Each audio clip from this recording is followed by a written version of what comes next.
Mari kita awali dengan doa.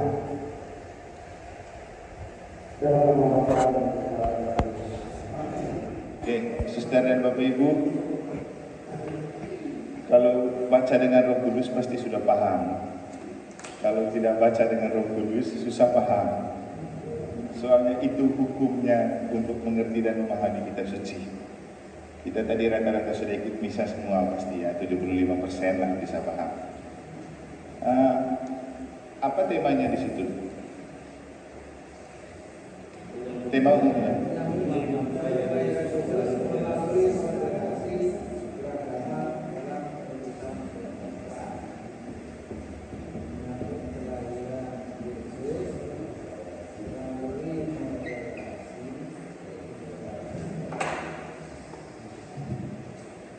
Melalui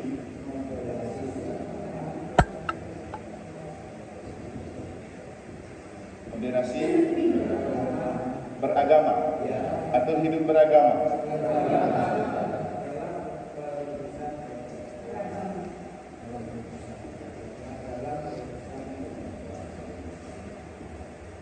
Ini kalau buat skripsi ini bisa nih, panjang soalnya temanya. Pertanyaannya setelah membaca pendahuluan dan beberapa pertemuan, apakah kita menemukan bahwa ini tema cocok dan kontekstual? Cocok dan kontekstual. Kenapa?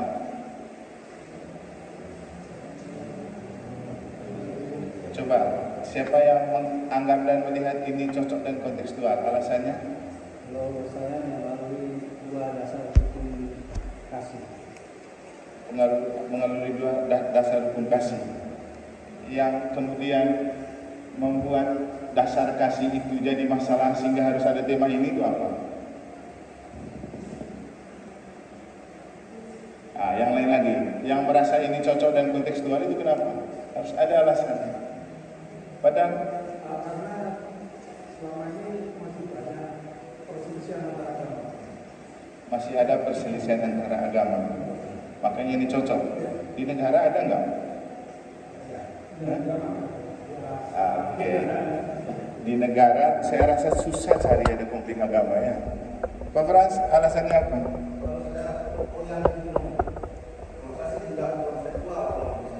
Tidak kontekstual. Kenapa? Karena kalau kita mau mundur ke belakang selama ini sejarah gereja kita di Katolik, meskipun Islam moderasi beragama ini mungkin baru beberapa tahun dimunculkan, secara tersirat telah dilakukan juga oleh umat kita. Kita sudah termasuk melakukan moderasi beragama. Karena kita dari umat kita Katolik sendiri jarang ada yang namanya ekstrim. Di Indonesia saya kira tidak ada yang ekstremis, tidak ada pemahaman yang sampai ekstrim. Karena moderasi kita kira itu pembatasan agama yang tidak sampai menunjukkan kekerasan dan ekstremis. Sedangkan itu di sini, terutama di Indonesia dan di negara juga khususnya, ekstremis ini tidak pernah terjadi, apalagi dari mengenal kita Katolik. Karena saya tadi baca sekilas, yang moderasi ini ditekankan kitanya sebenarnya. Kita beragama secara moderasi. Sedangkan kalau teman-teman saya di bagian muda ini, moderasi, gaya moderasi ini sudah kita lakukan jauh-jauh sebelumnya, sebelum Islam ini mungkin populer digaungkan oleh gereja. Oke. Ada lagi? Pak Frans? Semua Frans ini. Lagi naik daun Frans ini ya.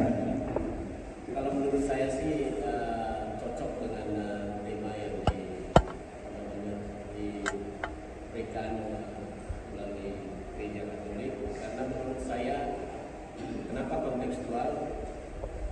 Karena kita hidup beragama di Indonesia ini, khususnya kita yang kaum minoritas itu susah mendapatkan contohnya kayak kita mendirikan gereja susah. Jadi ini ketika saya kemarin itu mungkin sama Romo kemarin itu ikut yang di Hotel Astor kemarin itu, saya dengar cerita teman-teman yang dari Palembang, dari Lombok itu, bahkan di Palembang itu umatnya banyak ribuan tapi nggak punya gereja. Di Lombok itu boleh bisa tapi nggak boleh nyanyi. Saya pernah tinggal di bohong. Jadi menurut saya sangat cocok dan kontekstual untuk saat ini. Ya, ini ya. Ini cocok untuk Indonesia, tapi kurang cocok untuk negara. Karena kita kan sudah mengumpulkan agama-agama ini waktu kita buat acara ulang tahun gereja kemarin. Habis itu ada futsal lagi. Sehingga apa lagi yang mau dimodernasi? Tapi tema ini menjadi aktual dan relevan kita ketika kita kembali ke dalam gereja. Nanti baru kita lihat kenapa aktual untuk kita. Bukan karena hidup beragamanya, tapi karena hidup beriman orang agama itu yang sedang mengalami masalah berat. Makanya supaya lebih aktual dan relevan, mari kita menggali tema ini selain dengan mengacu pada apa yang ada di buku, tapi lebih banyak lihat di buku kehidupan kita sebagai umat beragama di Gereja Katolik.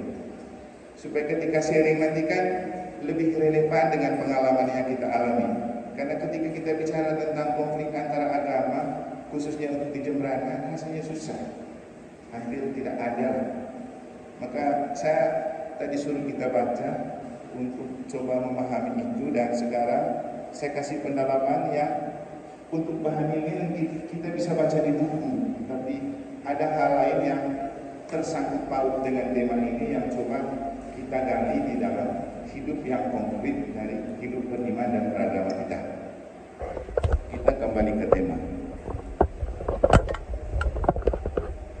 Menyambut kelahiran Yesus melalui moderasi beragama dalam perutusan kontekstual. Pertama mulai dari bawah. Ini tema Pastoral Keuskupan Denpasar tahun 2022. Dan kita tutup dengan memaknai Natal dalam konteks tema perutusan kontekstual.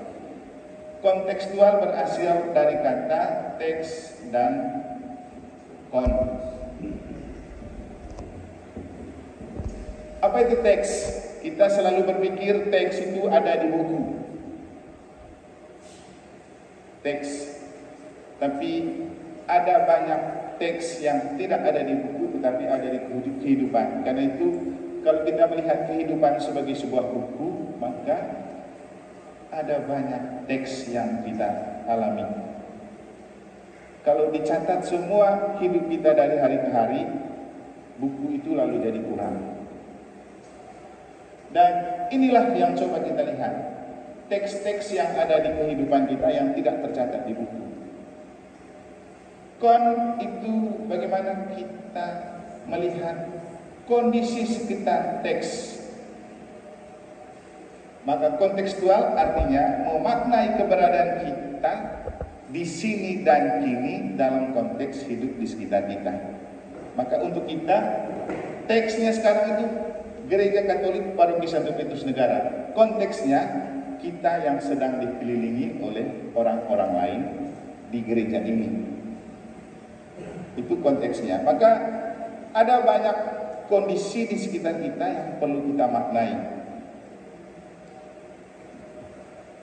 Bagaimana kita memaknai diri sebagai teks? Karena kita orang gereja Katolik, maka hidup kita berpedoman pada dan berinspirasi pada kitab suci, teks kitab suci. Maka seluruh hidup kita adalah mencoba mendalami dan menghidupkan apa yang sudah ditulis di dalam kitab suci, ajaran-ajaran resmi gereja. Jadi ajaran resmi gereja Katolik nomor 1 itu kitab suci. Semua ajaran lain yang kemudian muncul di buku katekismus, buku-buku lain ajaran-ajaran gereja bersumber pada kitab suci, diwariskan dari sini. Maka ini adalah teks utama kita. Apapun yang kita mau omong harus ada dasar kitab sucinya. Masalahnya sejauh mana kita baca kitab suci, nah itu yang jadi soal.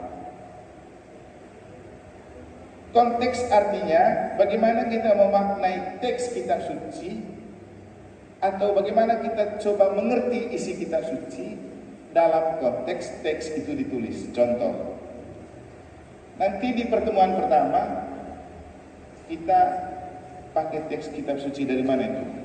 Galatia 5:16 sampai 20. Paulus berbicara tentang maksudku ialah hidup oleh roh, maka kamu tidak akan menuruti keinginan daging.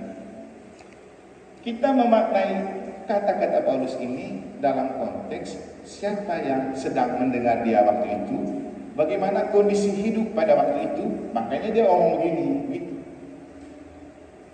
Sehingga kita Katolik untuk menafsir dan memaknai kitab suci tidak bisa sembarang. Ada yang namanya hermeneutika, ilmu khusus menafsir kitab suci. Nanti kemudian juga ada namanya eksegesi, penafsiran kitab suci. Dan kita itu belajar hal-hal itu baru bisa berkhotbah. Supaya ketika menjelaskan apa kata Yesus di kitab suci, setidak-tidaknya kita paham kondisi sekitar. Atau nanti ketika ada teks bicara tentang kasih, hukum utama dan pertama adalah kasihlah Tuhan Allahmu dan kasihlah sesamamu. Untuk kita bukan soal petikan itu yang penting, tapi mengapa Yesus bicara begitu pada waktu itu? Siapa-siapa yang dengar, itu paling penting. Sama dengan misalnya ketika saya berkhotbah tentang gempa di Cianjur, itu adalah jawaban Tuhan untuk Daniel Mananta dan Ustaz Somad. Ada banyak tafsiran. Mengapa harus hubungkan dengan gempa? Kan tidak ada hubungan, pokoknya macam-macam. Nanti kalau lihat di komen itu asik, banyak sekali. Ada yang pro dan ada yang kontra. Ada yang merasa terinspirasi, ada yang tidak. Nah, kalau mau kembali ke misalnya saya yang berbicara, maka orang tidak bisa mempersalahkan. Kenapa? Konteks saya bicara itu, saya berkhotbah. Gitu. Bukan berkomentar. Beda.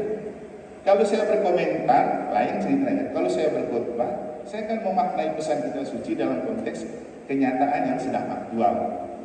Dan konteksnya mengajak umat untuk tidak terprovokasi dengan hal-hal seperti itu, karena Tuhan sendiri bisa membalas. Contohnya, dengan Tuhan tetap membiarkan patung dan salib berdiri tegak walaupun ada gempa, itu karena Tuhan ada di balik salib dan patung. Begitu.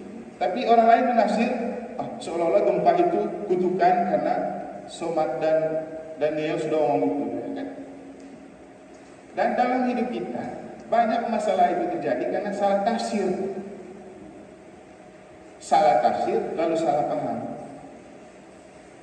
Contoh yang lain lagi,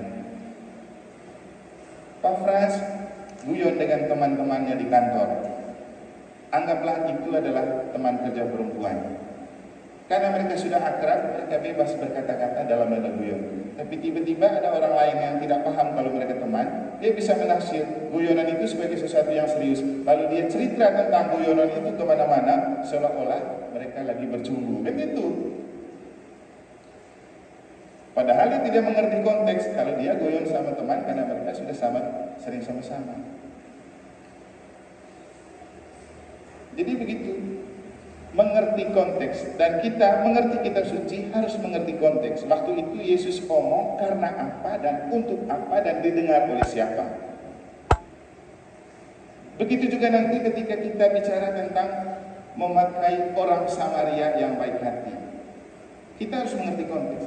Kenapa Yesus doyan sekali pakai orang Samaria untuk menunjukkan sesuatu yang hebat? Padahal di Yahudi, orang Samaria itu terhitung terbelakang, katrok, tidak ada potongan, tidak dianggap sebagai orang yang hebat. Tapi Yesus suka sekali pakai mereka. Kenapa? Itu yang harus kita pahami. Kenapa tidak pakai orang Yerusalem yang kelihatan baik-baik semua itu? Dan juga kita bisa paham, kenapa ini Yesus ini selalu kritik dan seolah-olah tidak pernah cocok dengan kaum Farisi dan ahli Taurat. Kita harus paham. Kenapa Yesus kok marah-marah di Bait Allah?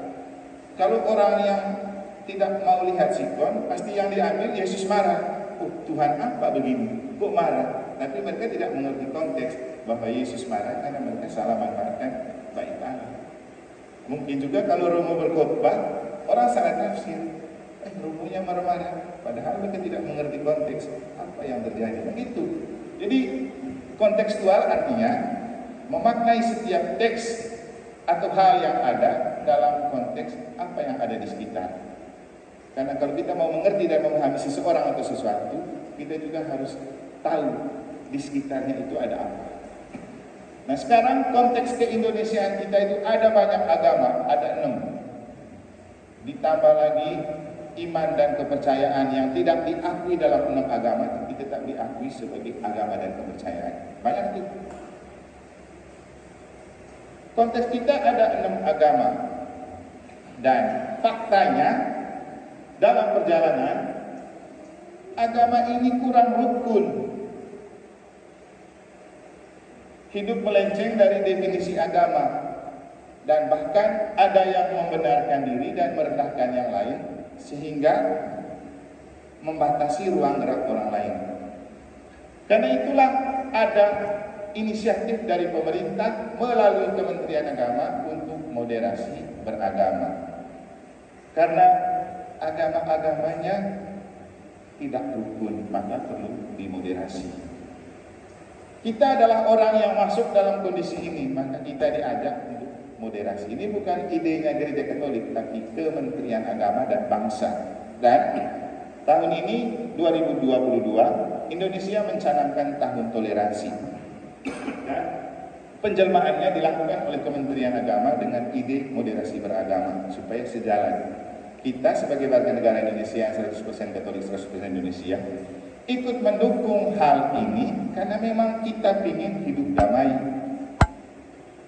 Sehingga kita mencoba memaknai kelahiran Yesus tahun 2022 dalam konteks moderasi beragama untuk memenuhi salah satu visi dan misi Keuskupan Denpasar, perutusan yang kontekstual, supaya kita hidup menggereja sesuai dengan situasi dan kondisi yang ada di sekitar kita.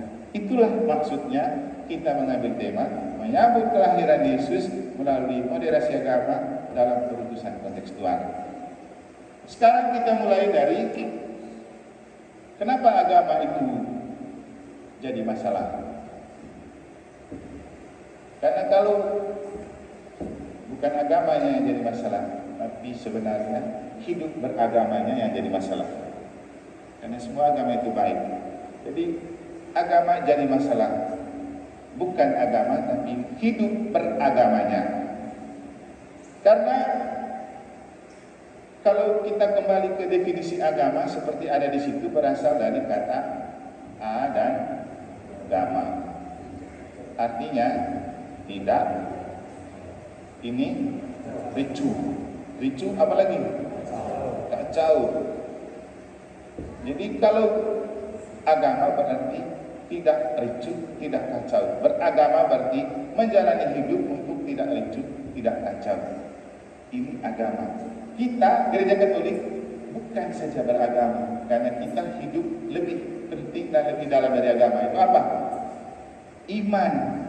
Kita bukan agama yang penting, karena agama itu sampel saja seperti casing untuk orang beriman. Tapi inti dari hidup beragama kita adalah iman, yaitu iman akan Yesus Kristus yang lahir itu nanti.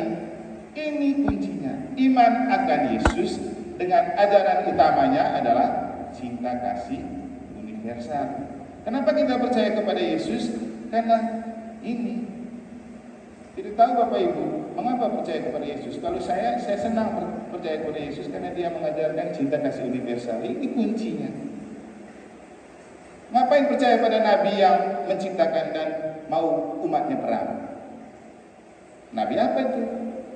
Kita percaya kepada Yesus yang ajar ini cinta kasih universal. Semua harus dikasihi, dicintai. Dan itu yang bagus. Jadi ini lebih pada humanitas, artinya kemanusiaan. Dan kalau kita bicara Indonesia, ini sudah sila kedua Pancasila. Tidak perlu repot sebenarnya. Kalau semua orang menghargai manusia sebagai citra Allah, tidak peduli apa agamanya. Makanya Gus Dur bilang apa? Tidak penting apa agamamu dan apa sukumu. Karena kalau kamu berbuat baik, orang tidak bertanya lagi kamu agama apa dan kamu suku apa. Kamu akan pasti dihargai. Nah, itulah yang kita mau canangkan, dan kita beriman kepada Yesus ini karena ini. Masalahnya, sebelum saya omong masalahnya, makanya Yesus bilang apa? Imanmulah yang menyelamatkanmu, bukan agamamu.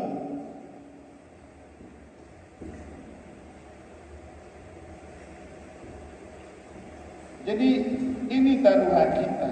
Imanmulah yang menyelamatkanmu, bukan agamamu. Dan agama tidak bisa menyelamatkan kita. Iman yang menyelamatkan. Makanya saya bilang kita Katolik itu lebih besar dari agama karena kita iman. Iman akan Yesus yang mengusung cinta kasih. Maka kalau kita sudah betul beriman kepada Yesus yang mengusung cinta kasih, tidak mungkin kita suka ricuh dan kacau.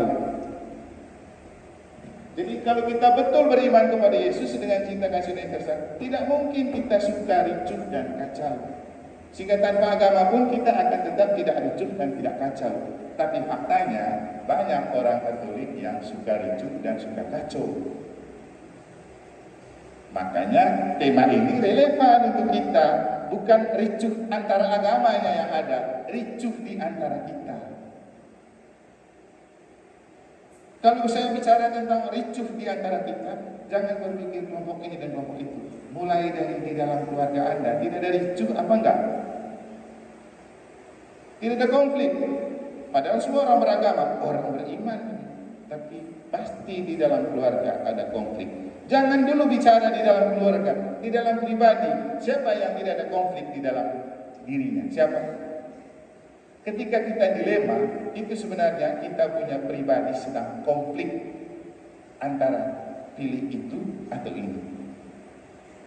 Jadi konflik itu selalu ada di dalam setiap pribadi. Nah, kalau di dalam keluarga hidup pribadi-pribadi yang penuh konflik, maka bisa dibayangkan keluarganya seperti apa. Berantakan kan?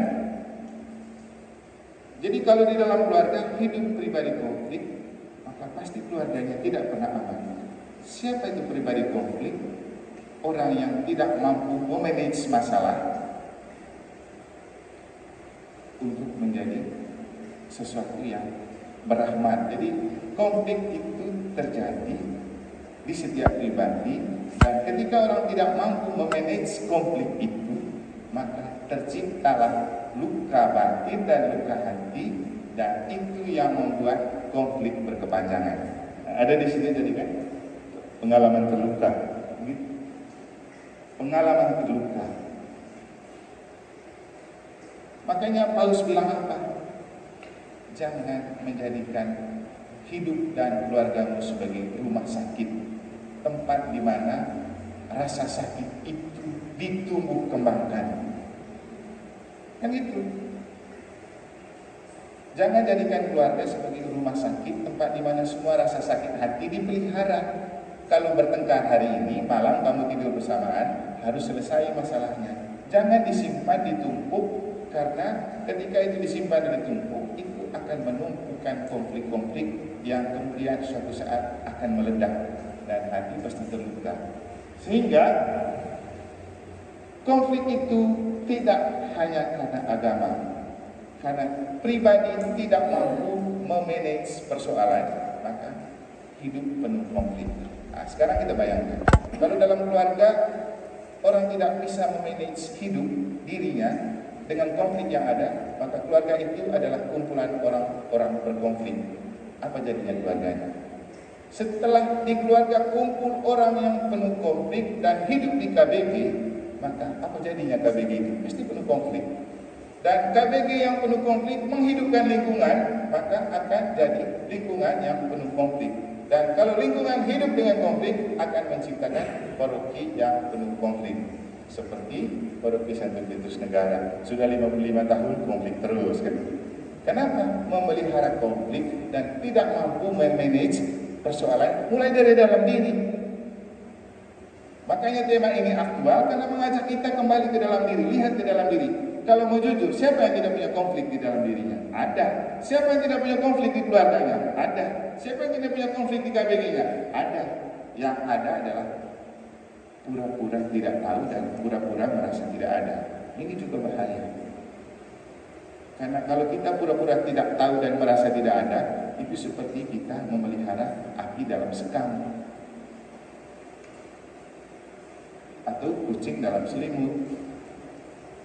Memang butuh kejujuran, dan lagi-lagi tidak akan pernah ada rekonsiliasi. Kalau ada konflik kan ujung-ujungnya rekonsiliasi. Tidak akan pernah ada rekonsiliasi kalau tidak ada hati yang mau terbuka kepada Tuhan yang bekerja di dalam hati. Tidak ada maaf. Kalau Tuhan tidak bekerja dan Roh tidak bekerja di dalam hati, tidak ada maaf. Yang ada cuma dendam. Kemarin kita ikut retret di Labuan Bajo, itu salah satunya bicara tentang pemberi retret kita bilang rekonsiliasi itu tidak berhenti dengan kita berdamai.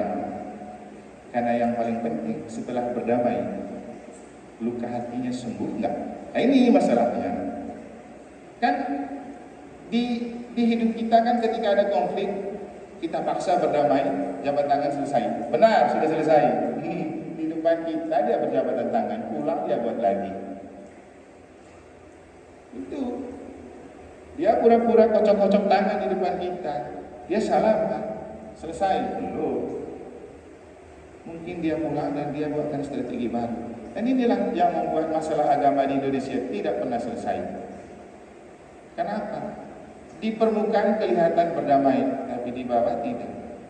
Di atas kita FKUB berjabatan tangan, seolah-olah mendirikan bangunan rumah ibadat itu gampang, tapi ke bawah benar nggak sampai dia ke rumah? Dan gaya seperti ini dibawa ke gereja, dibawa gaya hidup seperti ini. Makanya lagi-lagi ini jadi aktual karena ricuh dan kacau ada di setiap pribadi, ada di setiap keluarga, ada di setiap KBG, ada di setiap lingkungan, ada di paroki kita, ada di lingkungan kita. Itu alasan kenapa tema ini jadi aktual dan relevan. Kenapa saya menyampaikan hal ini? Pasti tidak ada di sini kan?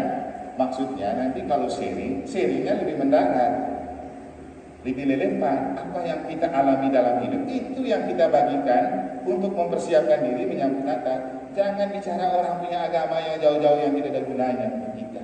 Tidak ada gunanya kita sharing konflik di NTB, konflik di mana lagi tempat lain. Tidak ada untungnya untuk kita. Yang paling penting membersihkan diri untuk kita. Bagaimana konflik selama ini bisa berakhir? Itu lebih penting. Bagaimana konflik keluarga bisa berakhir?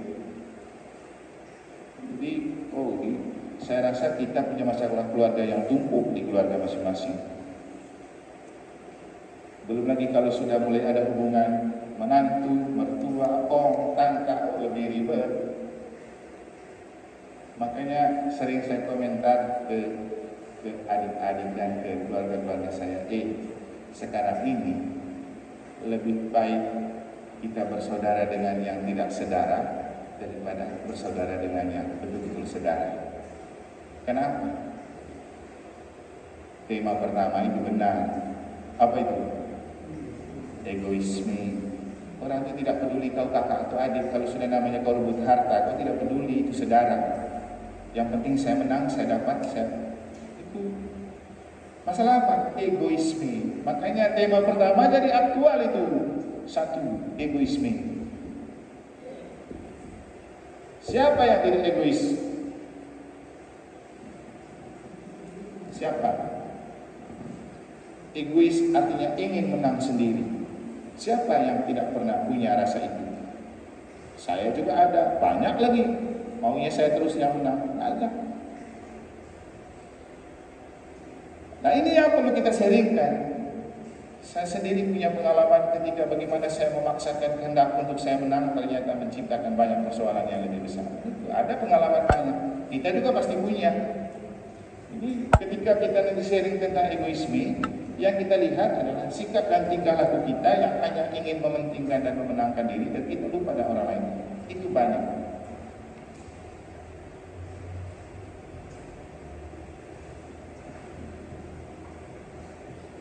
Egoisme. Lihat di buku itu definisi egoisme apa saja.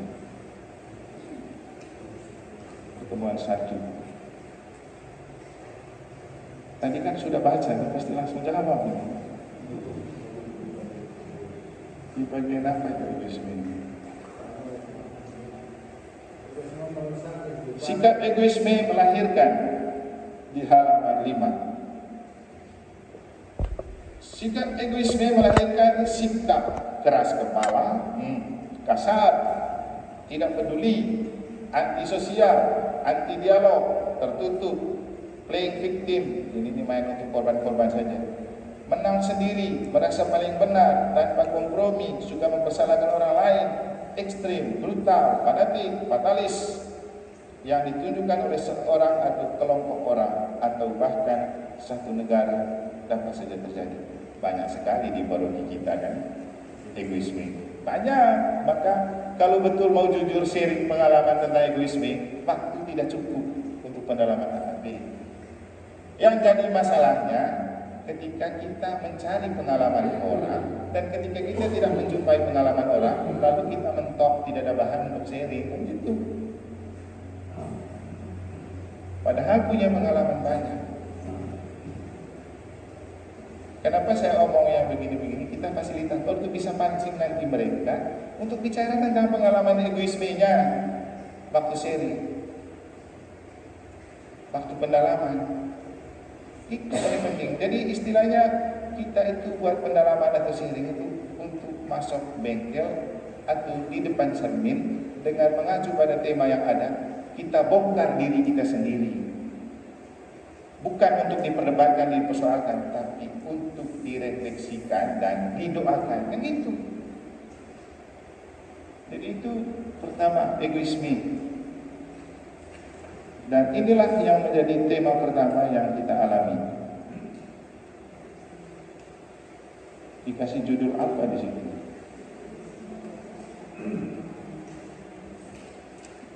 Tema pertama, egoisme merusak kehidupan yang harmonis. Nah, obat untuk egoisme itu dari Galatia 5:16 sampai 21. Ini obat egoisme. Harus diobati dalam pertemuan AAP ini. Itu ada Pak Pras berkaya urus di bagian obat-obatan. Kalau ada penyakit kan harus diobatin. Kecuali saya yang sakit tidak diobatin ya. Kemarin pergi ke dokter THT padahal saya rasa telinga saya dengung, sampai sana cuma dibersihkan, tidak diobati. Dan kita punya penyakit jiwa banyak ini, harus diobati sekarang masa Adventus ini. Dan untuk egoisme, ini obatnya. Apa kata Santo Paulus dalam surat kepada Galatia ini? Mungkin saya bisa minta tolong, siapa yang bisa bacanya? Baca di depan teks ini. Ya, terima kasih.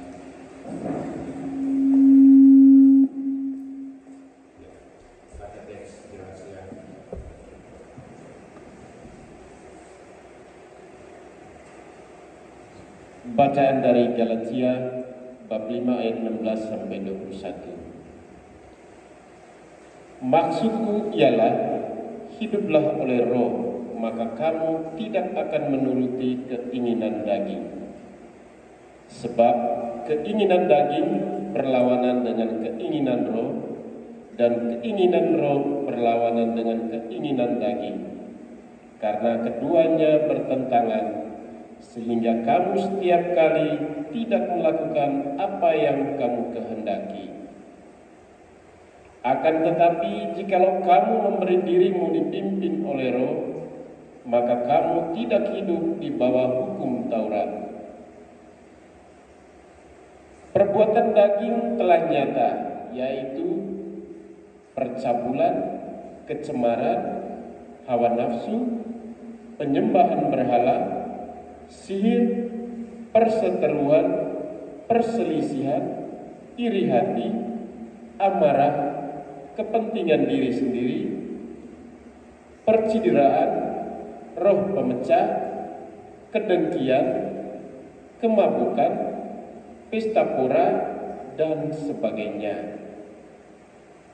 Terhadap semuanya itu, kuperingatkan kamu, seperti yang telah kubuat dahulu, bahwa barang siapa melakukan hal-hal yang demikian, ia tidak akan mendapat bagian dalam kerajaan Allah.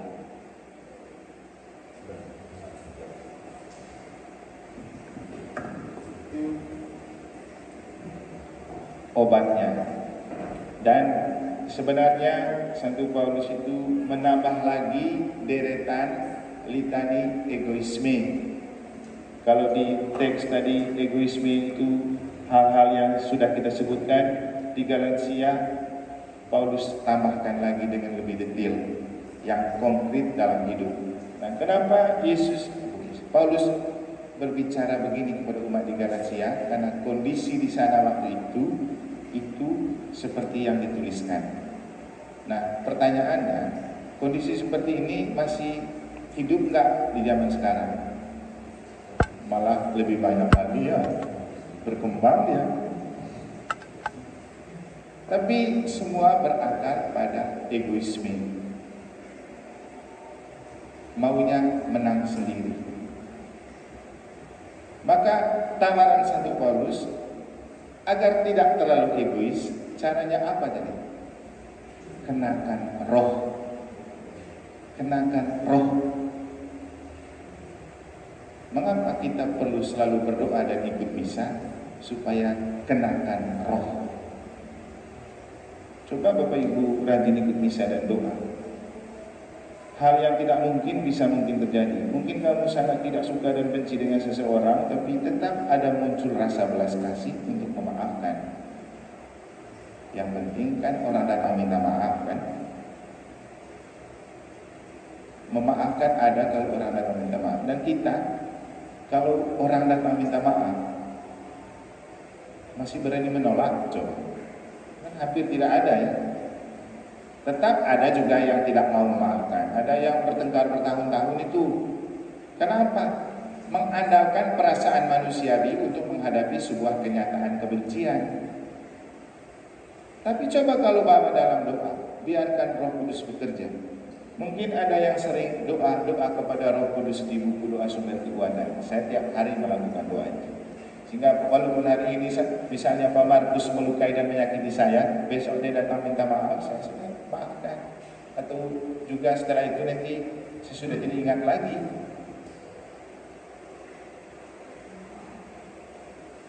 Jadi cepat melupakan hal yang menyakitkan itu penting, tapi tidak bisa kita mengandalkan kemampuan sendiri. Itulah gunanya Roh Kudus. Karena buah pertama dari Roh adalah kasih. Nanti kalau kita bicara tentang kasih tanpa Roh Kudus tidak ada. Dan kenapa kemudian teman-teman, tidak semuanya, teman-teman agama yang ekstrim dan fundamentalis itu ingin menang sendiri dan merendahkan orang lain? Karena tidak ada kasih. Kenapa mereka tidak punya kasih? Karena mereka tidak punya Roh Kudus. Kita punya, waktu dipermandikan, Fransiskus panggil, aku membaptis engkau dalam nama Bapa, Putra dan Roh Kudus. Sudah masuk Roh Kudus itu. Cuma kita yang tidak pakai Roh Kudusnya. Apalagi Bapak Ambrosius Tunggal punya, baru dapat beberapa tahun lalu, masih penuh itu. Tapi kita tidak pakai rohnya. Dan tidak merawat. Ini penting. Sudah ada tapi tidak merawat. Bapak Ibu, di mana kamu punya barang yang kamu punya, kalau tidak dirawat, dia tetap awet. Di mana? Jangankan barang, diri kita kalau tidak dirawat, tidak awet. Maka Roh Kudus yang kita sudah terima dengan sakramen-sakramen itu kalau tidak dirawat, tidak akan awet. Artinya begini, sudah dibaptis, apalagi yang dewasa, itu tidak muncul lagi. Atau anak sudah dibaptis, setelah baptis tidak ke gereja lagi, bagaimana perawatannya? Bahkan kalau baru itu ya, kalau kita beli kendaraan baru, rutin dia punya ininya kan, apa namanya itu? Pergi cek di bengkel, rutin kan? Setiap dia jalan berapa kilo, cek lagi. Kita ini setelah terima sakramen, berapa kali cek? Setelah menikah hilang sudah, yang penting sudah menikah. Nanti giliran ada anak mau baptis baru muncul lagi. Setelah itu hilang lagi. Bagaimana perawatannya? Sehingga kalau kemudian menemui banyak masalah dalam hidup, jangan salahkan Tuhan dan gereja yang beri sakramen, salahkan dirimu yang tidak merawat. Tidak merawat, makanya ikut misa harian itu proses perawatan. Jadi Misa itu seperti salonnya Tuhan untuk merawat kita supaya penampilan selalu baik, memikat. Saya aja sampai saat ini tidak pernah saya sisir rambut, tapi tetap memikatnya. Kenapa? Di kepalanya isi Roh Kudus. Setiap hari harus berbicara berapa kali, tapi tidak pernah kehabisan bahan. Kenapa? Kepalanya diisi Roh Kudus, dicuci terus. Seperti tadi saya sampaikan di akhir misa, kita punya pakaian noda, cuci pakai rinso. Tapi ketika kita punya dosa, kita cuci pakai apa? Cuci pakai misa. Makanya saya senang sekali ada umatnya bilang, Romo saya ikut misa karena saya berdosa. Itu berbukti. Tapi siapa yang tidak berdosa coba? Yang jadi masalah, semakin banyak berdosa, semakin tidak datang misa. Bahaya dong. Sama dengan kita punya pakaian sudah kotor, ditumpuk-tumpuk, tidak pernah dicuci, hasilnya apa? Bau. Makin banyak jamur lagi. Jadi pribadi-pribadi yang sudah banyak buat dosa, tidak pernah ke gereja, tidak pernah misa, makin lama makin bau, makin kejam dia, makin tebal dakinya, karena tidak pernah dicuci. Kasih itu muncul kalau dirawat dalam roh. Itu nanti selengkapnya bisa didalami bersama waktu pendalaman tentang egoisme. Bagaimana itu ada di dalam diri, bagaimana cara mengobatinya dengan Galatia 5:16 sampai 21. Itu pertemuan pertama. Mengobati egoisme dengan mengenakan roh. Kedua, apa kedua nih?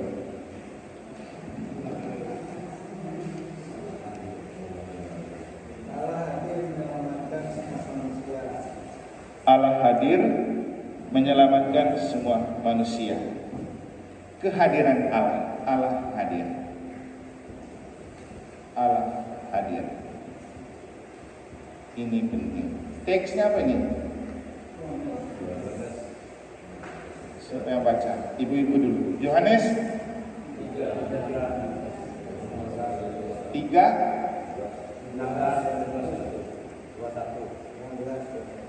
16 ke 1.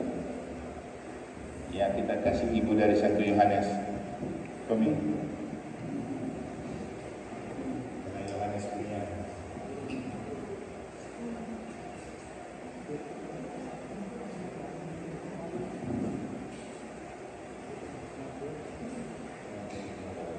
Bacaan dari Injil Yohanes bab 3 ayat 16 sampai 21.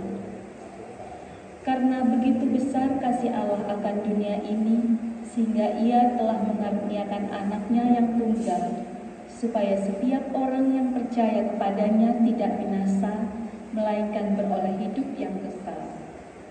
Sebab Allah mengutus anaknya ke dalam dunia, bukan untuk menghakimi dunia, melainkan untuk menyelamatkannya oleh Dia.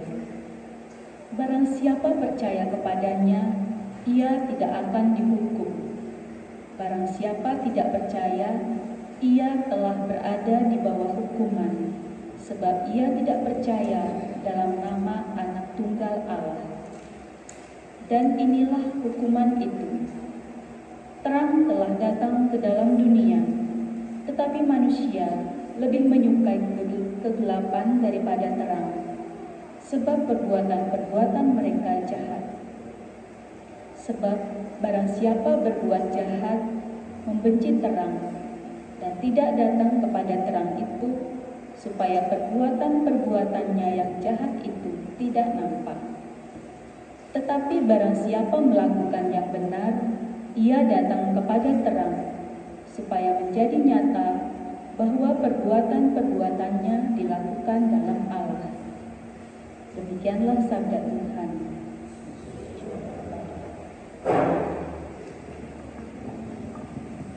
Masih ingat lagunya Bumerang? Kehadiranmu usir segala kehambaan hatiku. Itulah kehadiran Yesus, mengusir segala kehambaan hati. Karena kalau kita memelihara egoisme di dalam hati, maka yang terjadi adalah apa? Hati yang hampa salah satunya terekspresi dalam hati yang mati rasa. Kalau hidup sudah dengan mati rasa berarti hampa itu hidup. Seperti, jangan dulu bicara perasaannya. Selama musim corona ini, katanya orang yang terdampak virus corona kan mati rasa dia kan? Tidak bisa cium apa-apa. Coba rasakan hidup tanpa merasakan sesuatu itu apa? Hampa, mati rasa. Jadi kalau terus menumpuk rasa egoisme, maka hidup itu jadi tidak ada gunanya. Kenapa? Orang pasti tidak mau dekat dan bergaul dengan kita. Itu pasti. Siapa yang mau bergaul sama orang egois? Kenapa? Nanti bilang, malas sama dia. Maunya dia terus yang untung. Kita tidak untung. Artinya nanti kalau jalan sama dia, kita terus yang beli rokok. Dia hanya temani saja. Pasti lama-lama kan kita malas jalan dengan orang kayak gitu kan. Malas ngobrol sama dia. Nanti kalau sudah giliran ngobrol, maunya dia terus yang ngomong, kita tidak. Nah ini masalah egoisme. Dan siapa yang bisa menangkal dan melunturkan rasa egoisme itu dari dalam diri? Siapa? Manusia tidak mampu. Justru karena itulah Allah hadir. Karena dia peduli dengan manusia yang tidak mampu mengurus dirinya sendiri, makanya dia hadir. Berapa hari lalu itu Injil tentang Yesus bilang ini, jagalah dirimu. Kenapa dia Yesus ajak, jagalah dirimu? Karena kita sering terlena dengan kesibukan, lupa jaga diri, lupa rawat diri. Orang sakit itu karena apa? Karena terlena dengan kesibukan, lupa jaga diri, lupa rawat diri.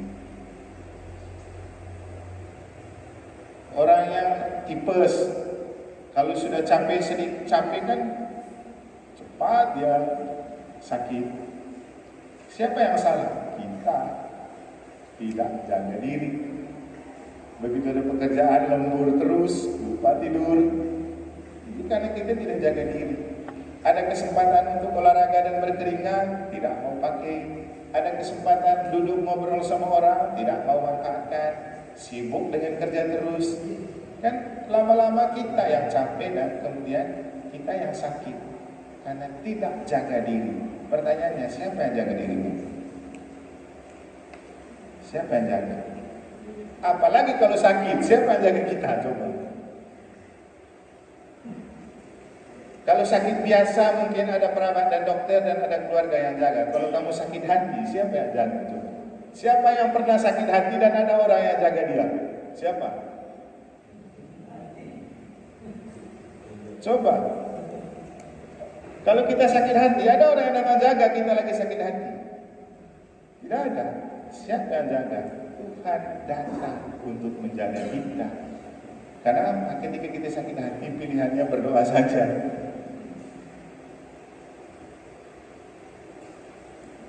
Karena Tuhan selalu melihat hati kita, cek terus dia bagaimana kondisi hatinya.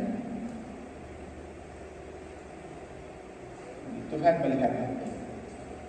Ketika kita sakit hati, Tuhan yang jaga. Kita sendiri tidak jaga. Kekasih apalagi, kalau sakit hati kau makan hati sendiri. Itu percuma juga kamu hidup punya pasangan. Kalau kamu sakit hati tidak menghibur, tidak dihibur kan? Dan orang yang sakit hati itu tempat mengungkapkan isi hati yang sakit itu di mana? Siapa yang bisa mengerti dengan orang yang sakit hati ketika dia mengungkapkan semua unek-uneknya? Tidak semua orang mau menerima. Apalagi kamu yang hidup di zaman profesionalisme kayak gini, peduli pekerjaan lebih besar daripada peduli perasaannya. Aku dia bawa minta. Emang faktanya gitu. Peduli pekerjaan lebih besar dari peduli perasaan. Pada saat orang penat butuh teman untuk curhat, kita siap nggak? Ini masalah terbesar sekarang. Kita tidak siap menjadi teman untuk orang menumpahkan unek-uneknya. Karena apa? Egoisme, mau menang sendiri. Tidak pernah mau mengerti perasaan orang lain. Nah, ini bahayanya. Saya selalu goyang, ini salah satu hal yang membuat saya tidak mau nikah dengan istri itu tidak bisa mengerti perasaan pasangan. Berat itu. Maka kamu adalah pemberani-pemberani yang berani mengambil pasangan karena tahu bagaimana mengerti perasaannya, walaupun dalam faktanya susah sekali hal itu terjadi. Tapi bisa. Untuk apa kita punya Roh Kudus? Kan untuk membantu kita bisa mengerti hal-hal itu. Jadi itulah tujuan Al-Hadir. Maka kelahiran Kristus adalah tanda Allah hadir di dalam hidup kita. Yang kita namakan Natal itu paling penting adalah inkarnasi. Inkarnasi. Masuk. Karnasi. Tuhan mau masuk di dalam hidup kita. Maka kelahiran Yesus paling penting adalah buka palung hati untuk Yesus lahir di hati. Boleh kamu buat kandang Natal bagus-bagus di rumah dan di gereja, tapi jauh lebih bagus kamu dari sekarang siapkan hati untuk kandang Natal kelahiran Yesus. Itulah tujuan AAP. Kita buat kandang dari sekarang, kandang Natal di hati. Hati yang egois tadi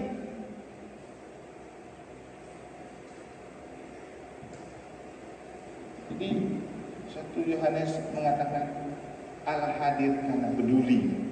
Dia peduli dengan kita. Cari di mana Allah yang peduli dengan kita? Hanya kita punya Allah kalau mau jujur ya. Karena Yesus itu rela menanggalkan kealahannya untuk mengambil rupa manusia.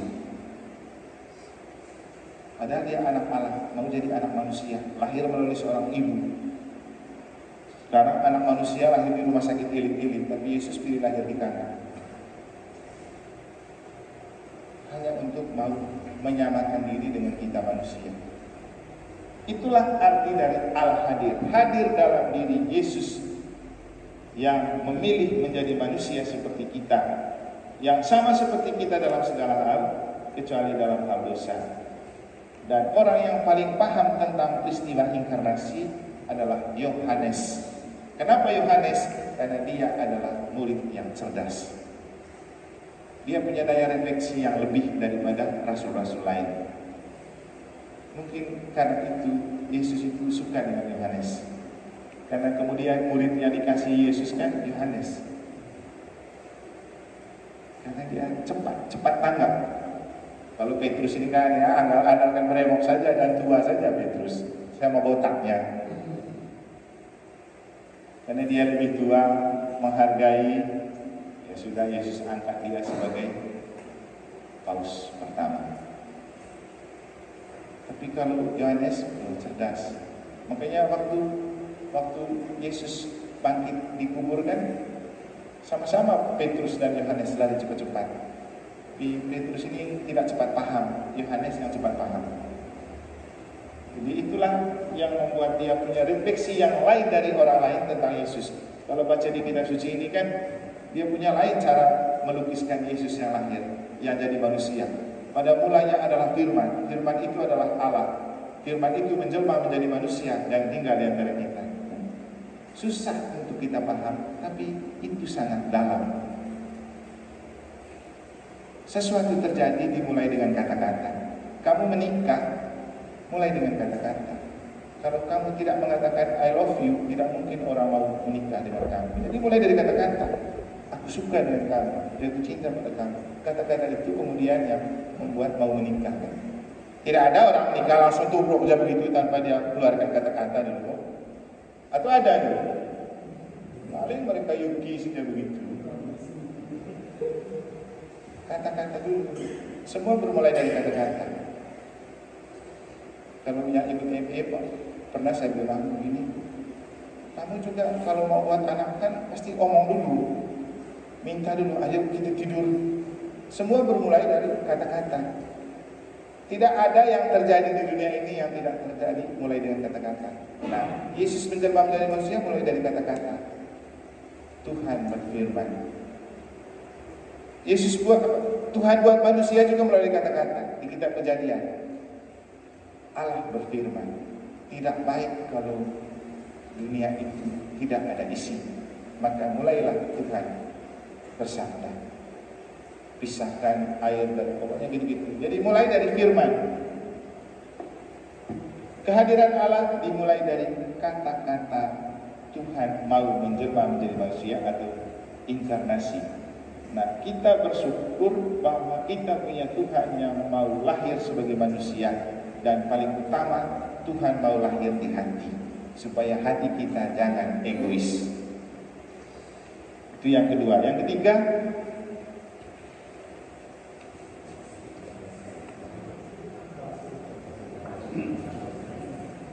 ini Kaling yang baca ini. Teksnya Kaling Santa Francisca saya minta. Kasih dasar utama moderasi beragama. Matius 22 34 sampai 40. Kasih dasar utama moderasi agama. Saya pindahkan ke sini aja 4-nya, ayat 3. Nih.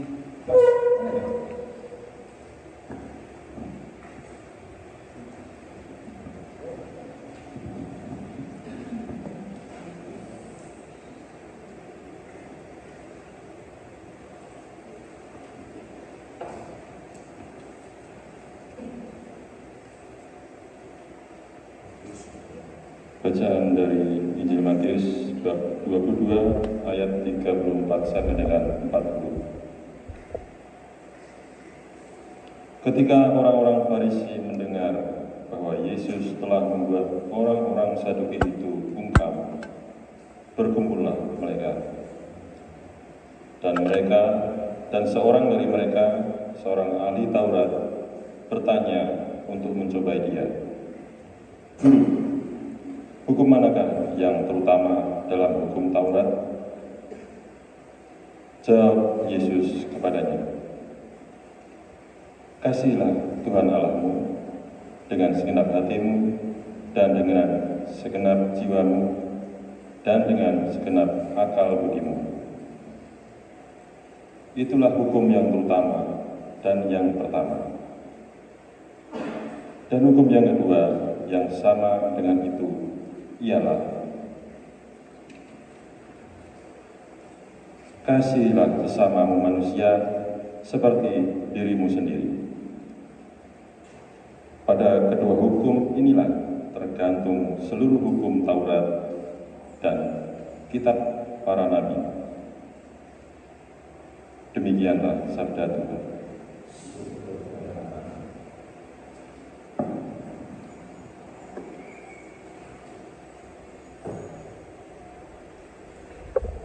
Terima kasih Mas Danang. Apa judul itu? Kasih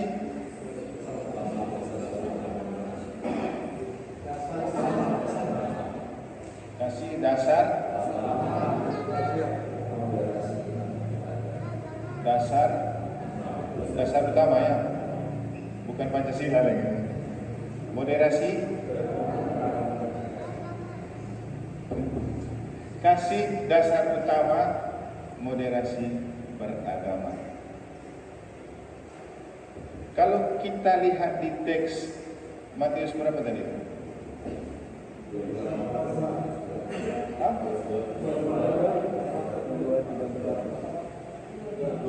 22, 34, Yesus itu bicara kasih karena ada yang mancing. Siapa yang mancing? Ahli Taurat, orang Farisi. Tahu kan orang ini orang yang hidupnya tidak dengan kasih. Tapi mereka paling banyak ngomong dan bertanya. Artinya kalau kita mengerti teks tadi itu kan harus dilihat konteksnya. Orang yang hidup tidak banyak mengasihi yang bertanya tentang kasih. Kenapa? Kenapa mereka bertanya? Memang di situ tulisannya mau coba Yesus. Tapi itu mencerminkan bahwa orang yang tidak melakukan sesuatu memang paling banyak omong. Benar kan? Coba lihat dalam hidup gereja, di KBG, di lingkungan, yang paling banyak omong pasti kalau disuruh dia tidak buat. Tapi teorinya banyak sekali. Bisa lihat kan? Teori paling banyak, tapi disuruh tidak mau. Dan Yesus memberikan jawaban yang memang untuk mereka sekaligus menjadi ajaran umum. Nomor 1, kasihilah Tuhan Allahmu. Baru nomor 2, kasihilah sesamamu manusia seperti dirimu sendiri. Waktu saya mengikuti kegiatan Kemenang, waktu ada kegiatan orang muda lintas agama di sini, kan diundang beberapa kepala Kemenang untuk bicara. Dari Jemberana dia bicara begini, Bapak Ibu Saudara-saudari, setiap agama punya ajaran yang khas untuk toleransi, untuk hidup bersandingan. Dan untuk agama Kristen dan Katolik, mereka punya 2 teks kitab suci. Pertama, teks ini, kasihlah Tuhan Allahmu dengan segala hatimu, kasihilah sesama manusia seperti dirimu sendiri. Lalu dia ambil lagi satu dari kata-kata Santo Paulus, hendaklah kasihmu jangan berpura-pura. Nah ini, saya waktu itu, ini orang Hindu loh yang ngomong, bahwa kita mengasihi itu ajaran utama dan pertama, oke. Tapi hendaklah kasihmu jangan berpura-pura. Artinya, kita orang Katolik paling banyak omong tentang kasih. Tapi faktanya dalam kenyataan kita juga paling banyak orang yang menciptakan masalah, yang menodai arti agama tadi, bikin rusuh, bikin ricu, bikin konflik orang Katolik. Dan sebenarnya kita ini sudah dikenal oleh dunia. Mungkin pernah kita mendengar dan sering saya katakan ketika Paus Fransiskus mengunjungi Abu Dhabi, editorial media Indonesia berkata bahwa Bapak Ibu Saudara-saudari, kali ini Paus yang adalah pemimpin gereja Katolik yang berumat berjumlah sekitar 2M di dunia datang ke Abu Dhabi, bertemu dengan Imam Agung di masjid sana. Dan memang inilah misi gereja Katolik sedunia, selalu menebarkan cinta kasih. Coba dunia mengakui, karena ajaran tadi, kita kembali ke sini. Kenapa kita percaya kepada Yesus? Kan ajaran cinta kasihnya. Kalau bukan cinta kasih yang diajarkan oleh Yesus, ngapain ikut Yesus? Kalau suka berontak, suka bertengkar, suka melawan, suka perang, jangan ikut Yesus. Cari nabi lain yang suka perang, kan? Jangan jadi orang Katolik. Kalau suka ricu, suka kacau, jangan jadi orang Katolik. Jangan jadi pengikut Yesus. Sayang sekali ketika kita pakai rosario, ada salib Yesus di situ, hidupnya hanya untuk bikin risu, bikin rusuh, bikin konflik. Untuk apa kau pasang itu salib di dadamu yang ada Yesus, kalau tidak hidup untuk memelihara kasih? Terima tubuh Kristus lagi. Jadi untuk apa percaya kepada Yesus kalau tidak memelihara kasih? Dan karena kita punya kasih, kita berani moderasi agama ini, kita berani karena kita punya kasih. Dan kalau mau jujur, siapa yang paling getol bicara tentang dialog dan kerukunan? Siapa? Kita paling getol mau bicara dialog. Sampai dengan dari ajaran resmi Konsili Vatikan II, kita harus berdialog dengan agama dan kepercayaan lain, dengan budaya. Kenapa kita berani? Karena kita mengusung kasih. Kalau kita mengusung kebencian, ngapain bergaul sama orang? Jadi inilah modal kita. Dan Bapak Ibu, sebenarnya kita punya modal yang bagus sebagai orang Katolik di negara. Karena di mana teman agama lain yang tidak mau ikut kalau kita ajak ikut kegiatan bersama kita? Kita ajak mereka datang acara di sini, datang. Kita ajak mereka berusaha, datang. Kenapa mereka mau? Karena mereka tahu kita punya kasih. Dan kalau kita ikut futsal yang kemarin di sana, disitulah tampak bagaimana kasih itu mencuat dari dalam orang Katolik. Sampai ketika ada satu pemain dari Banyuwangi masuk rumah sakit, mereka pangkas sama anak-anak mereka langsung ke rumah sakit, antar sampai ke rumahnya. Kenapa? Ini, dan mereka mengagumi. Begitu ada ricu, saya turun ke lapangan, bicara dari tengah lapangan. Mereka bilang ini baru tokoh agama. Dan mereka semua mau dengar. Karena apa? Ini kasih. Inilah kebanggaan kita. Pertanyaannya, sejauh mana kita yang mengikuti Yesus yang mengusung kasih ini betul mengasihi sesama? Tentu kalau kita orang yang betul beriman pada Kristus dan Katolik, kita adalah orang pertama yang menangis ketika mendengar cerita kok di gereja Katolik bertengkar terus ya. Ada apa sih? Kalau saya itu menangis di hati, orang Katolik suka bikin tengkar sesama mereka, padahal ajarannya cinta kasih. Orang Katolik suka menjual gerejanya. Malu sebenarnya. Kok bisa sih? Maaf ya, bukan sih untuk kita cerita. Kita tidak tahu siapa yang melapor. Waktu saya pergi ketemu ke Bupati, kita ngobrol-ngobrol di sana, bicara tentang Pak Bupati. Mungkin Pak Bupati sudah dengar kalau ada orang yang melaporkan proyek kita di gereja. Terus Pak Bupati bilang, jahat sekali itu orang kalau sampai orang dari dalam gereja yang melapor. Itu komentar. Ini baru salah satu contoh. Bukan saya untuk ini, tapi untuk mau mengatakan itu apa jadi orang Katolik kalau kita hidupnya begitu. Masalah ini loh, ketika kita mau memoderasi agama dengan kasih dan kita sendiri tidak menghidupkan itu, apa sih yang mau kita wartakan? Padahal banyak orang lain yang suka mengagumi gereja Katolik. Senang kita kamu punya gereja aja. Selalu ada kegiatan ini, kumpul-kumpul. Itu yang mantap. Dulu tuh waktu kita ini, bagus kamu punya gereja, ada aja acara ini, acara itu, kumpul-kumpul. Senang kita lihatnya, begitu. Dan kemudian ketika kita hidup menikah, perkawinan, ini lagi dasarnya kasih. Hal yang membuat orang banyak suka menikah di gereja Katolik karena kasih ini. Melihat pasangan sebagai bentuk kehadiran Allah yang konkret. Karena kasih. Walaupun dalam kenyataan juga tidak semua pasangan Katolik yang memelihara kasih kan memang tidak ada yang sempurna. Jadi kalau kita mau menjadi garam dan terang untuk memoderasi hidup beragama, tidak ada pilihan lain, kasih. Bukan untuk menyombongkan diri, tapi saya bangga sebagai pastor Katolik di negara. Karena ketika kita pertemuan para tokoh agama, mereka selalu menemukan sesuatu yang lain kalau ada romo dan tanpa ada romo. Setiap kali saya datang, pasti mereka punya ekspresi sendiri. Syukur ada romo. Emang kenapa? Ya, kalau romo tidak ada lain rasanya. Coba tanya aja.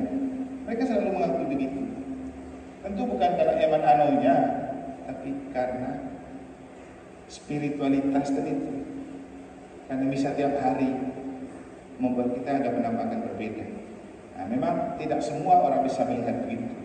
Kalau orang hati putih akan melihat begitu. Kalau hati gelap pasti tidak bisa melihat aura itu. Begitu. Sama dengan kita pakai kacamata kan? Kacamata putih dan kacamata riben, beda kan? Itu juga cara kita melihat orang, pakai hati putih atau pakai hati hitam. Kalau kita melihat pakai hati putih, orang yang berbuat tidak baik pun kita tidak akan mempersoalkan, karena kita lihat dengan hati putih. Tapi kalau melihat dengan hati hitam, orang buat sebaik apapun, kalau sudah hatinya hitam akan buruk semua. Nah, sekarang ini kita pakai kacamata apa di hati? Nah, mari kita pakai kacamata ini yang lahir ini. Biarkan Yesus masuk di hati, supaya hati kita putih lagi, bisa melihat dengan jernih kenyataan hidup di sekitar kita. Tanpa itu kita akan mati dan tenggelam dalam bahaya egoisme. Nanti kalau kita terus hidup dalam egoisme, kita akan hidup sebagai orang seperti katak dalam tempurung. Tahu tuh? dalam tempurung itu ketika dia apa namanya kata punya kalau dia dia bunyi-bunyi kayak sekarang apa namanya? Pokoknya dia berkokok lah. Ya, dia kan ada dalam tempurung. Jadi kalau dalam tempurung, dia sendiri yang ada di situ, dia teriak pun, dia merasa dia sudah paling hebat, sama dengan kita. Jadi umat yang dalam kelompok sendiri itu, kita teriak, kita rasa kita paling hebat, padahal ada orang lain di luar kita yang lebih hebat. Tapi karena kita ada di dalam kelompok sendiri terus, kita rasa paling geng dan paling hebat sudah. Coba keluar sedikit, baru kau tahu bahwa ada banyak orang yang lebih hebat dari kau. Gitu. Jadi egoisme. Makanya pakai kata yang bagus tadi ini. Apa kata yang bagus di sini tadi? Ada kata yang bagus di bagian pengantar tadi. Saya senang melihatnya. Universalitas penebusan Kristus. Dan kita itu punya cinta kasih universal ini. Kita akan menjadi pribadi menarik dan disukai oleh orang kalau kita mengenakan cinta kasih ini. Kenakanlah Kristus sebagai cahaya dan kasih. Dan itu kata Santo Paulus. Ini yang ketiga, yang keempat.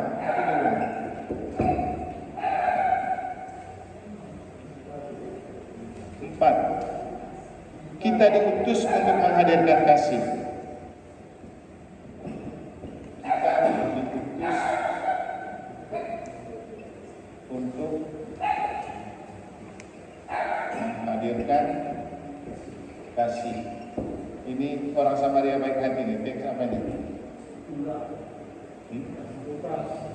Lukas 10:25-37. Lukas 10:25-37. Ini saya kasih sesepuh ini, Pak Man Bagir, baca. Masih bisa baca dan lihat kan? Semoga. Jadi bisa pakai kacamata itu, pakai kacamata hati.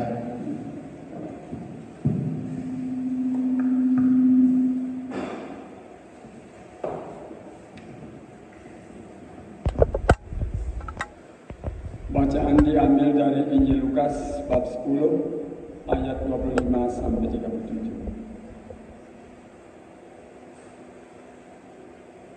Pada suatu kali berdirilah seorang ahli Taurat untuk mencoba Yesus, katanya,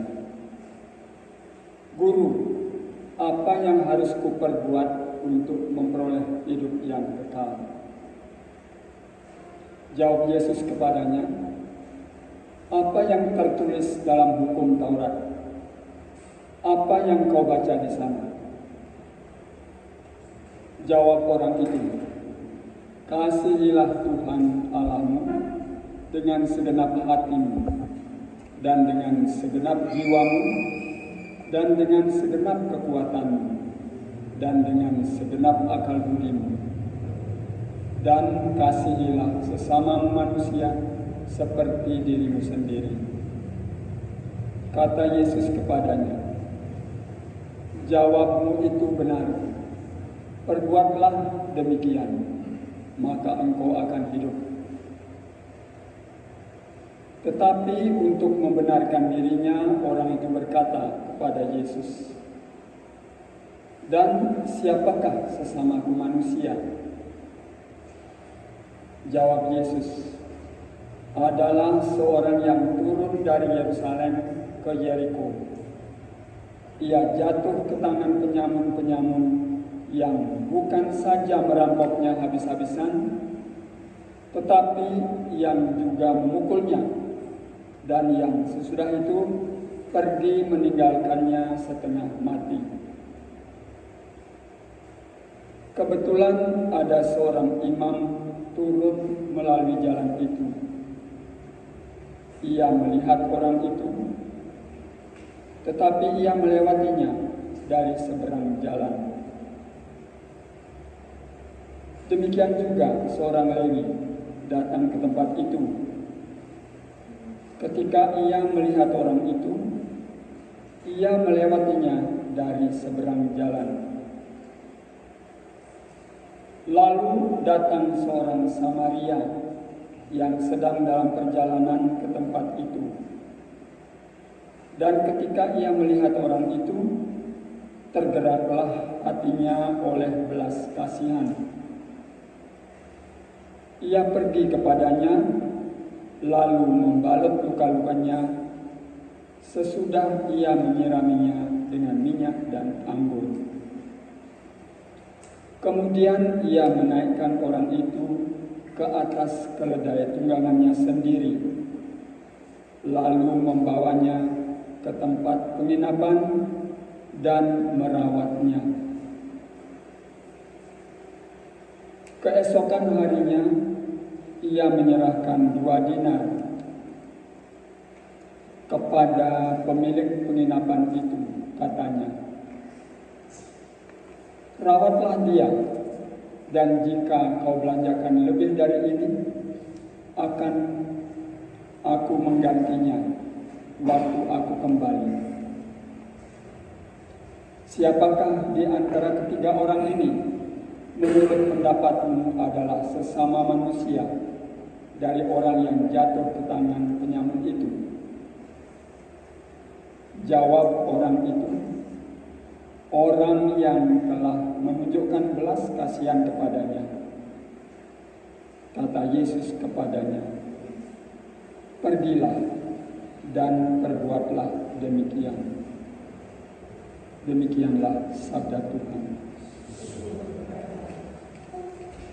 Terima kasih sesepuh. Ini kalau di sepak bola ini kayak Messi, makin tua makin keladi, tua-tua keladi. Artinya kan usia makin tua, spirit dan semangat untuk mau terlibat tetap membara. Memang begitu hidup kita. Ketika badan sudah mulai rapuh, mari kita lawan dengan tingkatkan kerohanian supaya tetap menarik dan mempesona.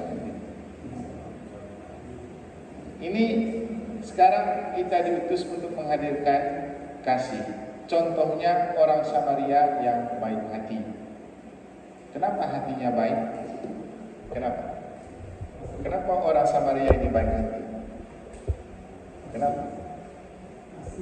Karena kasih. Dari mana itu kasih?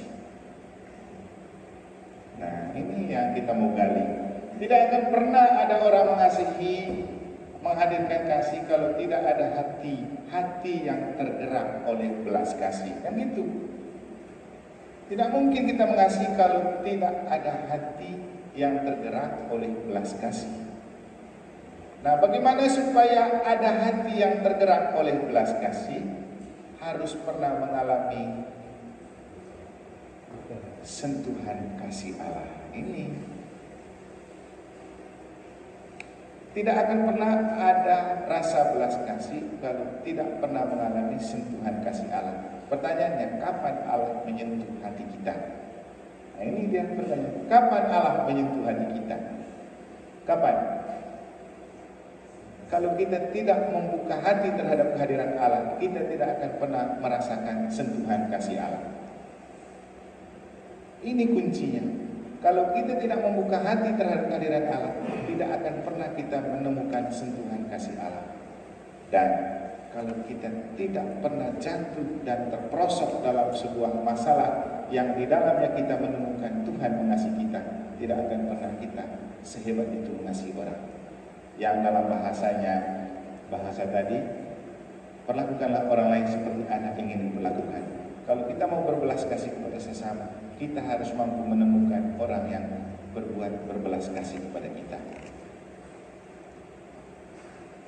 Saya sendiri kalau mau buat baik, itu karena merasa sudah terlalu banyak orang yang berbuat baik kepada saya. Itu sedih. Kenapa tetap terus melayani? Karena sudah terlalu banyak kasih Tuhan yang diberikan kepada saya. Tidak ada artinya dengan saya punya pemberian diri. Karena kalau saya pribadi sudah 3 kali saya sakit sampai mati, mau mati. Waktu kecil kelas 2 SD kencing darah. Waktu SMP sampai lumpuh, saya tunda lanjut ke tahun berikut. Waktu mau masuk prater itu mimisan darah hidung sampai dengan muka kayak mayat dan mau mati. Tapi hidup juga, lalu jadi imam. Dan menemukan sentuhan kasih Tuhan di dalam penderitaan itu yang membuat saya merasa bahwa saya juga harus mengasihi orang lain, karena Tuhan sudah mengasihi saya. Jadi tidak akan pernah ada hati yang tergerak oleh belas kasih kalau hati itu tidak terbuka kepada Allah, dan tidak akan pernah kita menemukan sentuhan kasih Allah kalau tidak percaya kepada kasih Allah. Saya sendiri hidup di lingkungan yang banyak tidak Katolik. Sudah dari sejak SMP, saya teman baik dengan orang-orang Muslim. Di Riau itu banyak orang Bima.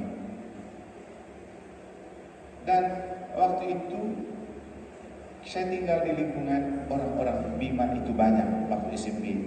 Di Riau itu namanya Mangga 2, itu banyak orang Bima. Dan itu bahasa dominasinya bahasa Bima. Kita punya teman SMP, dan kita tuh jadi teman baik karena sering main bola sama-sama. Setiap kali saya pulang libur, saya dikasih bawang sama garam, karena mereka kan orang tuanya petani bawang sama garam. Saya bawa, nanti saya pulang, saya bawa mereka ubi. Jadi sudah dari dulu makin bagus, karena tidak melihat agamanya, tapi melihat hatinya. Lalu kemudian ketika kita di kelas, mereka kalau puasa itu mereka ludah sembarang saja, memang begitu. Ya, tapi kan tidak, kita terima kenyataan itu kan teman, bukan karena agama, karena teman. Dan kebiasaan itulah yang terus saya bawa, sehingga begitu tugas di Dompu yang banyak muslimnya dan bahkan keras, saya teman baik sama mereka. Bahkan banyak sekali orang yang datang ke gereja. Waktu saya pergi jalan-jalan ke Tanah Suci, ada perang antara kampung di Dompu, dan mereka medan perangnya ada kali di belakang gereja. Kan ada yang jaga gereja waktu saya pergi. Waktu mereka berperang, apa kan bilang, pokoknya kita ini jangan sampai ganggu romo dan gerejanya. Padahal beberapa tahun sebelum saya datang, mereka pernah bakar gereja itu 2 kali. Karena apa? Kita kan kasih saja yang kita pakai. Kasih itu tentang ungkapan hati, tapi juga kita konkretkan dengan apa yang kita punya, kita kasih. Dan di sana dulu, setiap kali saya pulang libur, walaupun ini tidak bagus, saya selalu bawa Shopee pulang. Saya stopin di gereja. Ada teman-teman mereka cari minum, saya bilang sini kalau mau minum, tapi jangan minum di luar, dan jangan mabuk. Kalau mabuk saya tidak kasih lagi. Mereka senang, tapi bukan karena itu. Mengerti dan memahami keberadaan mereka. Karena waktu mereka puasa itu mereka haus sekali. Mereka masuk ke gereja, mau mati romen, oh iya, saya mengerti sudah. Pasti mereka lagi haus tuh. Ada yang merokok. Karena apa? Prinsipnya kasih itu tentang bagaimana memperlakukan orang lain seperti kita ingin diperlakukan. Kan itu aja sederhana kasih. Bagaimana kita ingin orang memperlakukan kita, itu yang kita perlakukan kepada orang. Itulah definisi kasih. Perlakukanlah orang lain seperti diri Anda diperlakukan. Ketika kita baik dengan orang, tidak perlu kita tanya agamanya, seperti kata Gus Dur gitu. Orang tidak akan penting lagi kau orang apa, kau agama apa, tidak. Yang orang menikmati adalah kebaikannya. Dan itulah kasih. Berlaku baik dengan sebanyak mungkin orang tanpa pandang bulu. Siapa dia, agama apa dia, suku apa dia.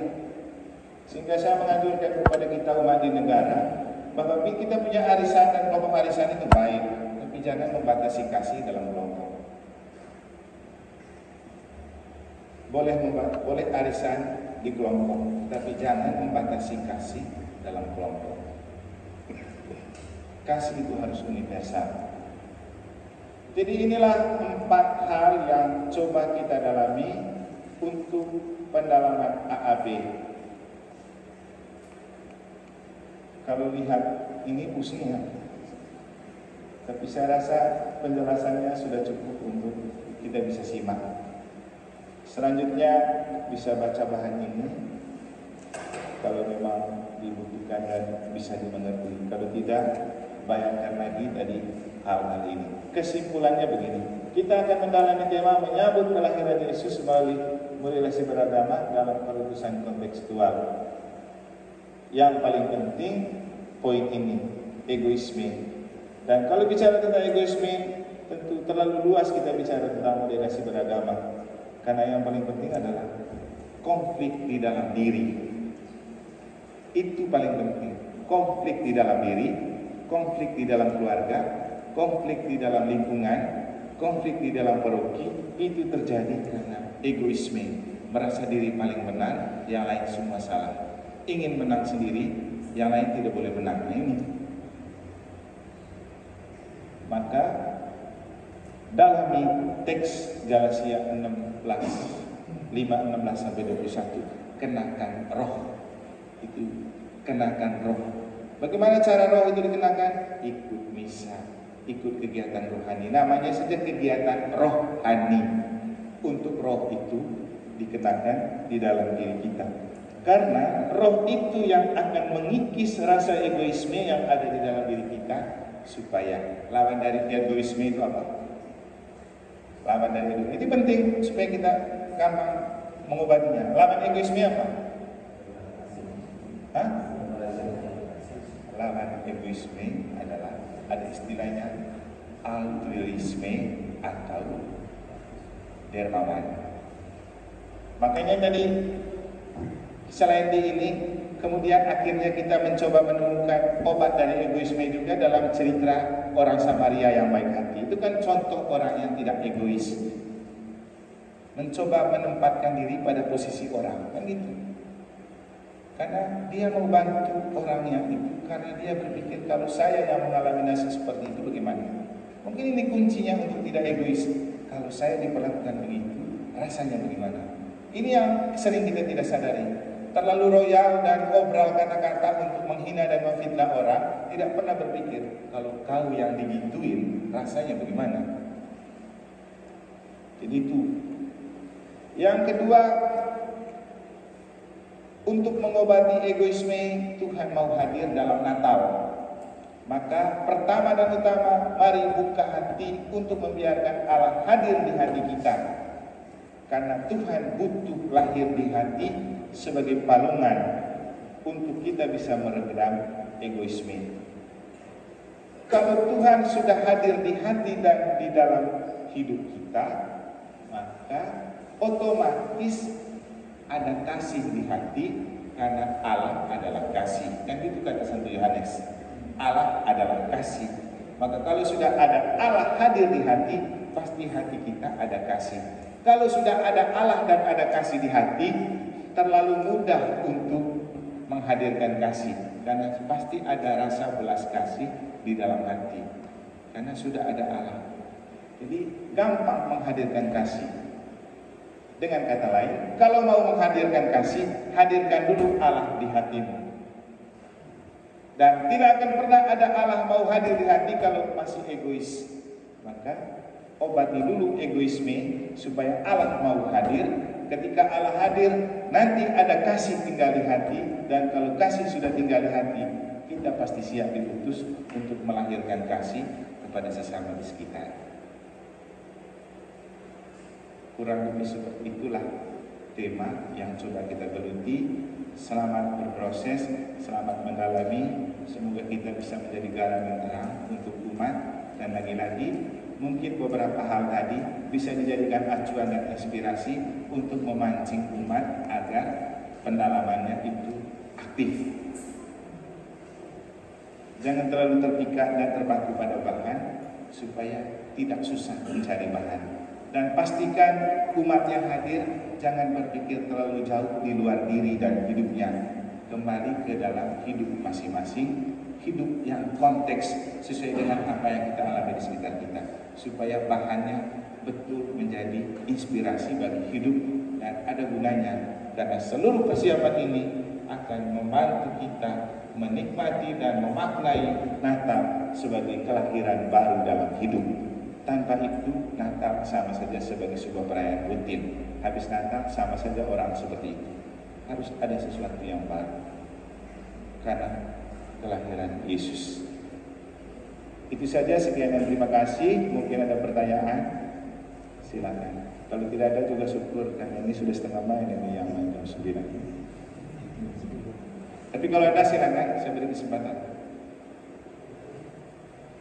Mumpung masih ada di sini.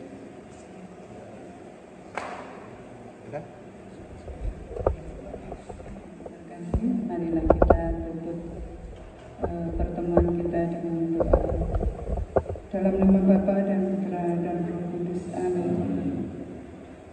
Allah Bapa yang Maha Kudus, syukur dan terima kasih kepadamu karena Engkau berkenan hadir di tengah-tengah kami melalui Romo Eman yang memberikan pembekalan mengenai AAP pada malam hari ini. Kami bersyukur karena Engkau juga senantiasa menyertai kami dan memberikan rahmat kesehatan bagi kami, sehingga kami siap untuk memandu bagi umat di paroki negara ini. Kiranya Engkau memberkati lingkungan-lingkungan yang ada di tempat ini, di paroki Santo Petrus Negara, agar mereka semakin kuat di dalam iman dan mereka dapat menghayati di dalam kehidupan mereka setiap hari, sehingga dapat memaknai makna untuk menghayati masa Advent ini dengan penuh penghayatan dan cinta kasih. Bapa yang baik, kami serahkan seluruh diri kami dan Engkau juga senantiasa menyertai kami di dalam perjalanan hidup kami. Berkatilah juga kami yang akan pulang ke rumah kami masing-masing. Lindungilah kami di dalam perjalanan kami agar kami sampai di rumah dengan selamat. Dimuliakanlah nama-Mu kini dan sepanjang segala masa. Amin. Salam Maria, penuh rahmat Tuhan serta-Mu. Terpujilah Engkau di antara wanita dan terpujilah buah tubuh-Mu Yesus. Santa Maria, Bunda Allah, doakanlah kami yang berdosa ini, sekarang dan waktu kami mati. Amin. Marilah kita mohon berkat dari Romo. Yesus dan Bapak Ibu, sebelum menerima berkat Allah dari tempat ini, selaku pastor paroki, saya ucapkan terima kasih untuk kita semua yang telah hadir. Semoga kehadiran kita dan bahan-bahan tadi menjadi rahmat dan inspirasi untuk tugas karya dan pelayanan kita sebagai alat di tangan Tuhan di KBG dan lingkungan kita masing-masing. Mari kita mohon berkat Tuhan. Tuhan bersamamu. Kita sekalian dan mereka semua yang kita doakan, karya pelayanan kita sebagai fasilitator serta umat yang akan kita fasilitasi selama pendalaman AAP ini, dunia ini dan segala isinya, perjalanan pulang dan istirahat kita dibimbing, dilindungi dan dilimpahi oleh berkat Allah yang Maha Kuasa, Bapa dan Putra dan Roh Kudus.